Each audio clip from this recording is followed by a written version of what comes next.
Hey, everybody. Welcome to our education and information segment. Many of you have heard me talk about what it means to be a parent of a child that goes missing. We also have talked about what the experience is in our community and what we are doing about using our technology to make sure we get these kids back. 35th anniversary of Missing Children's Day. Honestly, I never thought I'd say that. But more than 900 Amber Alerts issued on Facebook. Joining me here today, Emily Vasher, Director of Trust and Safety, Facebook, and Callahan Walsh, Child Advocate for the National Center for Missing and Exploited Children. So every day, folks, more than 1,200 children go missing in the United States. That is a staggering number. Welcome to both of you. Thank you for joining us here today. There's much to talk about. Thank you. Thank you for having us. We appreciate it. I think let's start out with you, Emily, if I could. And the first thing I want to start out is, as we look at Facebook and how Facebook is in the media, this is one of these things we are not talking about how Facebook comes to the forefront to help us really not just step ahead on how to take care of issues like this, but actually lead the field. So I want to ask you about how these Amber Alerts on Facebook works and what you're doing to advance this technology, because this is serious, right? Right. When you said that advanced technology, that's what I think about when I think about the changes in the way that we investigate cases of missing children and the way that we look for missing children. Back in the late 70s, there's a little boy from New York City named Eitan Pates. And when he disappeared, he was actually the first child to be put on the back of a milk carton and information flyers were distributed.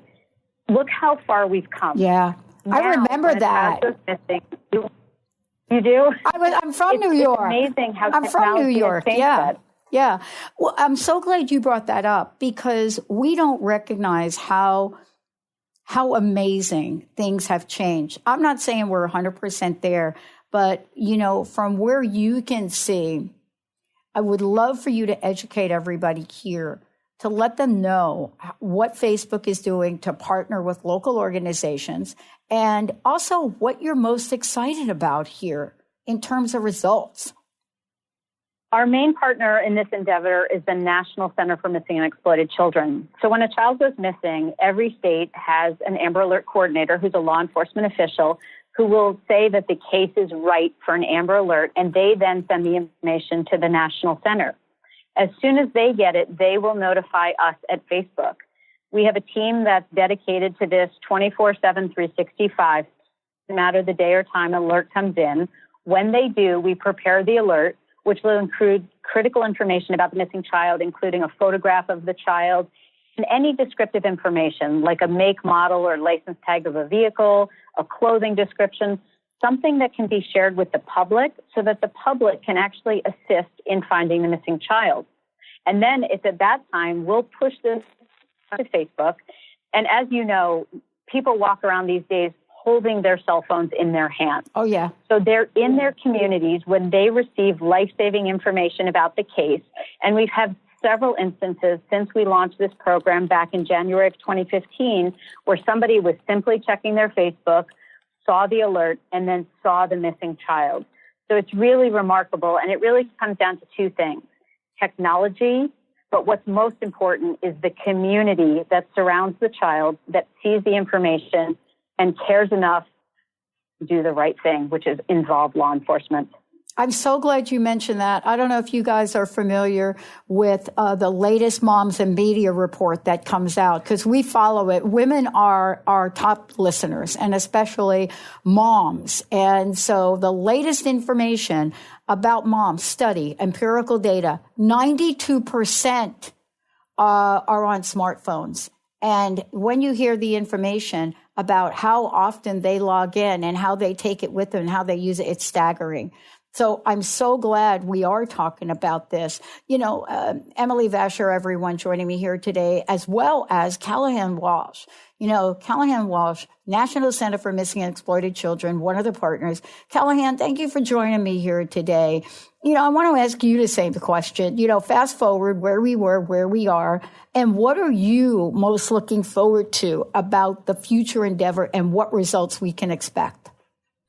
Well, as you pointed out, the way we search for missing children has changed dramatically over the course of just several years. We're using technology better than ever before, and Facebook is a great example of that. Back in 1981, when my brother Adam first went missing, my parents were quick to realize there was no national support system for them. There was no organization. Cops barely even knew how to look for missing kids. In fact, they didn't even want to start looking for Adam until 48 hours after his abduction. He was only 6 years old. They stated that he could be a runaway, but he had never even walked home from a school bus stop. And so, if Amber Alerts were around back then, there would be a chance that we would have been able to bring Adam home alive. Unfortunately, there wasn't. And it's taken some great individuals to help us put together the National Center for Missing and Exploited Children. It started in my parents' garage, off just a card table and a landline, not to look for Adam. Adam's remains were found 2 weeks after his abduction, but his story was one of the first that made national media attention. You have to remember back then, we didn't have this 24-hour news cycle that we have now. Right. Adam's case was one of the first that really got and captured America. And my parents received countless letters from other parents of missing children who weren't getting the same attention that Adam's case got. That's when they realized something had to be done. They started the Adam Walsh Resource Center in '82, and then combined forces to start the National Center for Missing and Exploited Children, which is an organization that's gone on to help recover over 250,000 missing children. And like you said, we're using technology in a way that we never could imagine in the past. Facebook, for instance, is a great partner of ours, especially with the Amber program, because not only are we getting these Amber Alerts out there to the public, to more people, geo-targeted in the specific area where we think the child was, but it also includes an image of that child. An image is the most important tool when it comes to the recovery of a missing child. So to have that image on there, including all the other descriptors and the make and model of car and license plate, all that information is great, but that photo is invaluable. And so Facebook putting these Amber Alerts out there, leveraging their technology, their platform for social good is an amazing thing. It's helping us bring kids home quicker and safer than ever before. Yeah, I love that we're talking about this because it's only going to get better.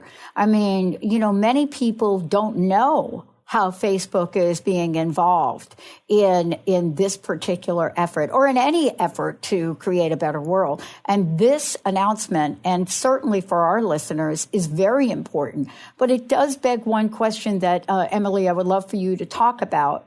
And that is, how can we encourage the people that are listening to this, that are Facebook fans, let's say, how can we talk to them and say, this is what we'd like you to do? This is how you can help us. There are many ways that people can help. The first, and I think the most important, is about always having open and honest lines of communication with their kids. There's no magic trick. There's no magic piece of technology that's going to keep kids safe. What keeps kids safe is communicating. And in terms of the Amber Alert system, what's important there is that it's shared very quickly and that people pay attention. It's so easy to get distracted by so many things that you see on your cell phone today. But I want the people to know is that Amber Alerts, even though there are so many kids that go missing each year, it's a specialized program that is used very, very rarely. So this means if you see an Amber Alert on Facebook, on your mobile device or on your desktop, it means two things. It means that there's a child in your community who's at great risk of harm. And since you're seeing it, you're in a position to be able to help. So please take those couple of seconds that it takes to take a look at the poster, take a look at the information, and then just keep your eyes and your ears open when you're out in your community, because doing so could save a life.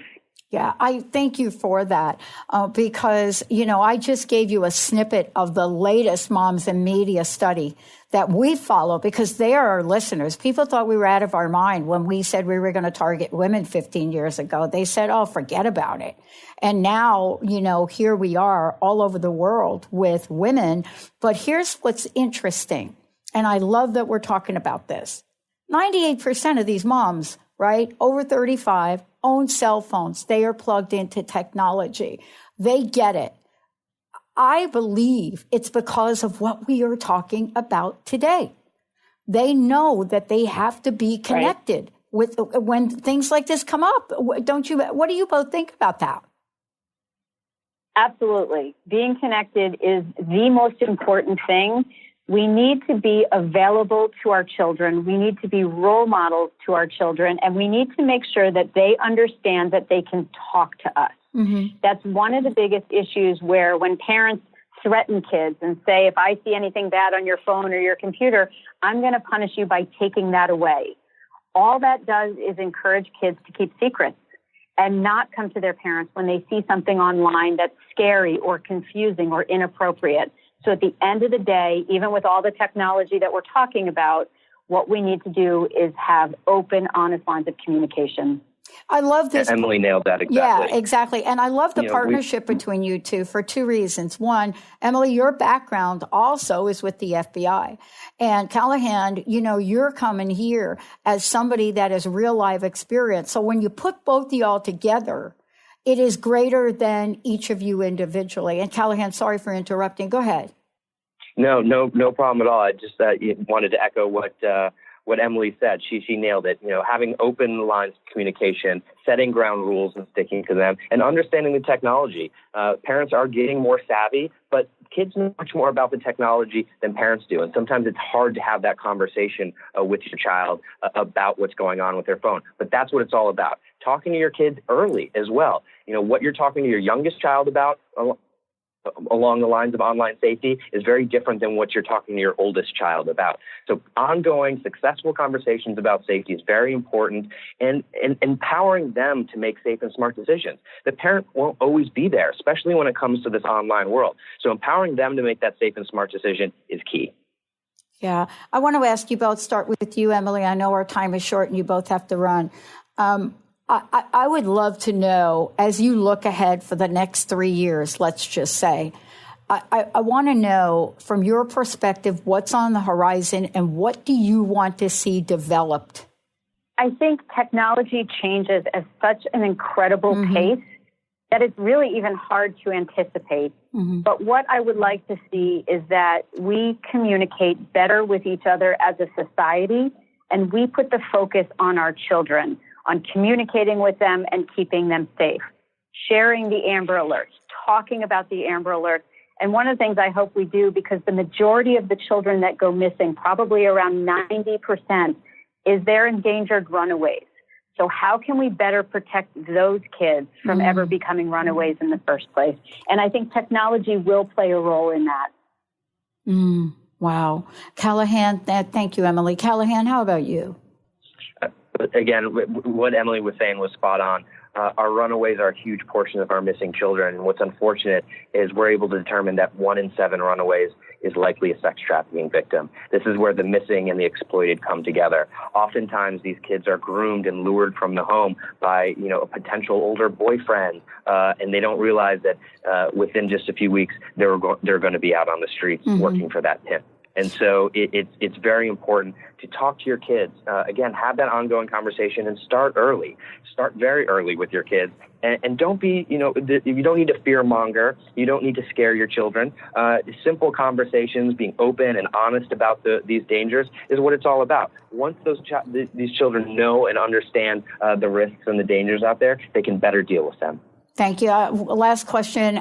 First of all, I'd love to know from each of you how people can find out more about this. And then if you had to pick, each of you, one thing that you would say to parents that are listening to this show, recommendations, tips, whatever that is, what would that be? Let's start with you, Emily. We have a great safety center at Facebook, and you can find that at facebook.com/safety. one of the sections in there in particular actually helps parents initiate, as I call it, the tech talk with their kids. So learning this when the child is young is what's really important. You can't start with the technology talk when your child's 16. You've completely missed the boat. Yeah. It's like not teaching your kid to look both ways before they cross the street until they're 16. You don't do that as a parent. So talking to your children early, using all available resources, like resources that we have at Facebook, is what will help you through conversations, but it's what's going to help keep your kids safe. Wow, that's a really good point. Thank you for that. Thank you. Callahan, how about you? Well, for anyone that wants to find more information about the National Center for Missing and Exploited Children or look at some of our prevention education programs, we have a great online safety program, a great real-world safety program as well. They can go to missingkids.org. And my takeaway is something that my parents always told me, and it was we need to make sure that Adam didn't die in vain. And if his song is to continue, then we must do the singing. And that's what National Missing Children's Day is all about, which is today. That's what these Amber Alerts are all about. That's what the work that's being done at the National Center every day that we go there. We're trying to put ourselves out of a job. Unfortunately, that's not the case. But we want to empower parents to make sure that they're having these great conversations, these empowering conversations with their kids about safety. They're informative, they're honest, and make sure that these kids know what these dangers are from an early age, and so that they can navigate these waters on their own. So it's very important for parents to understand what's going on and having these conversations. I don't mean to sound like a broken record here, but it really is. You'd be surprised how many parents don't parent up. These kids know more about technology than they do, and so they might have a hard time, starting this conversation. But start simple. Ask your kids, what apps are they using? How do they use them? What kind of conversations are they having? Are they being approached by strangers online or anything like that? And make sure that they know if they see anything that makes them feel sad, scared, confused, or uncomfortable, that they can go to you as a parent, that they won't get in trouble for something they bring to your attention. Oh, thank you so much. We are here. For those of you listening, transformationtalkradio.com. We have put a link on our website to both of these websites, and we will be posting this interview throughout our social media connections. Thank you so much for all that you do. I really appreciate you both. Thank you. Thank you for allowing us to share this information with your listeners. Yeah, absolutely. Thank you for having us. What you're doing is invaluable. Those of us that have gone down the pathway and have experienced anything remotely close to this, it really hits us at a deeply, deeply heartfelt level. It's hard to even put words to it. So thank you for taking the action to protect our kids. Thank you so much for that. Let's take a short break, everyone. Wow, I got a little choked up right there. Woo! Let's take a short break, everyone. We'll be right back. Thank you for talking to us. Thank you. Thank you, guys. Thank you so much. The work you're doing is invaluable. Thank you so much. Thank you. Okay. Have a great one. Thank you both.